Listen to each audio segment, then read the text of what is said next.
Sir, yung sa issue kay Comneri, Okay. Anong issue kayo?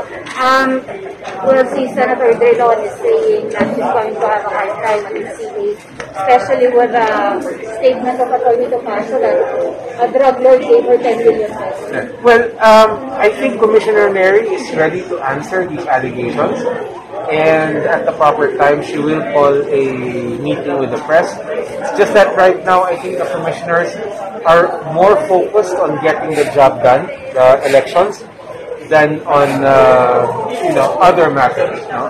Again, Commissioner Neri has already said to me that she is ready to answer these allegations and that she is willing to do so, but at the proper time. Ang problema kasi ngayon is like we're really in the thick of preparations, and it's a little difficult to be distracted by these things.